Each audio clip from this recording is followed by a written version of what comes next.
27 il Naxçıvana rəhbərlik eləmiş Vasif Talıbov 3 ildir vəzifəsindən getsə də, Muxtar Respublikada kadr dəyişiklikləri hələ də davam eləyir. Prezident hətta Talıbovdan sonra özü ora xüsusi nümayəndə təyin etsə də uğurlu olmadı. Yeni xüsusi nümayəndə, ardınca isə yeni baş nazir təyin edilib.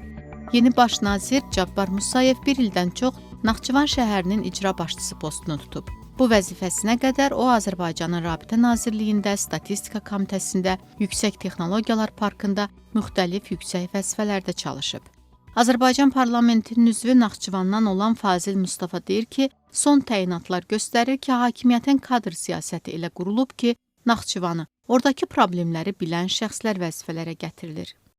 Naxçıvanda yaşamış, yaxud orada işləmiş, ora bağlı insanların vəzifəyə təyin olunması, oranın spesifikasını daha yaxşı bilən və insanlarla kommunikasiya qurmağı başaran, eyni zamanda oranın problemlərini həll etməyə çalışan insanların olmasından söhbət getməlidir. Elə bu Cabbar Musayev də o xarakterli bir kadrdır, kifayət qədər təcrübəli və savadlı kadrdır. Hesab edirəm ki, baş nazir kimi də infrastruktur layihələrinin həyata keçirilməsi, əhalinin məşğulluğu, iş yerlərinin açılması və Naxçıvana yenidən insanların qayıdışı istiqamətində səmərəli fəaliyyət göstərəcəkdir. Fazil Mustafa deyir ki, bütün bu yeni təyinatların bir məqsədi var, Naxçıvandakı problemləri çözmək və Naxçıvanı beynəlxalq nəqliyyat dəhlizlərinin açılmasına tam hazırlamaq. O inanır ki, Naxçıvandakı dəyişiklikləri tezliklə hər kəs, əsas da yerli əhali öz həyatlarında hiss eləyəcək. Jurnalist Elman Abbasov deyir ki, Vasif Talıbovun vəzifədən uzaqlaşdırılmasından sonra Naxçıvanda bəzi müsbət dəyişikliklər var. Dekabrın əvvəllərində getmişəm və ondan əvvəl də getmişəm.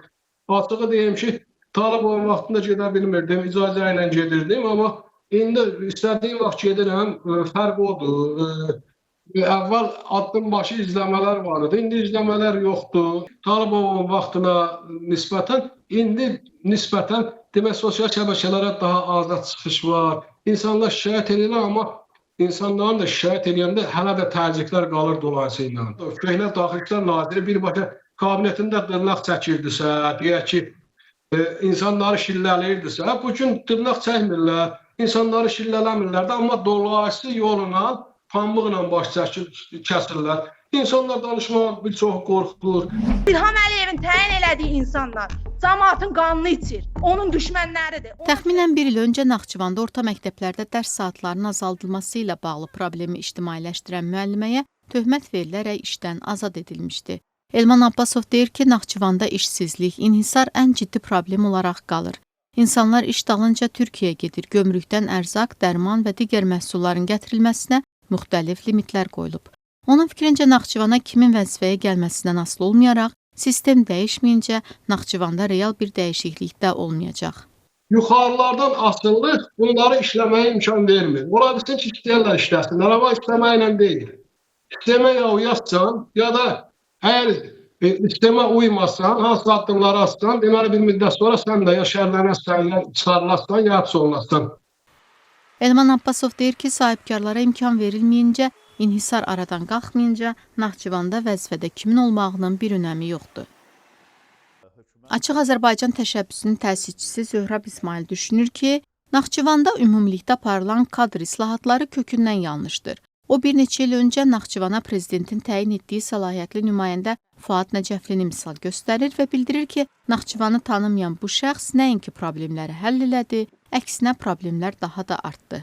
Prezident İlham Əliyev özü də Fuad Nəcəflinin fəaliyyətindən razı qalmadığını bildirmişdi, onun yerinə isə Naxçıvanın baş naziri olmuş Ceyhun Cəlilovu yeni səlahiyyətli nümayəndə təyin etmişdi.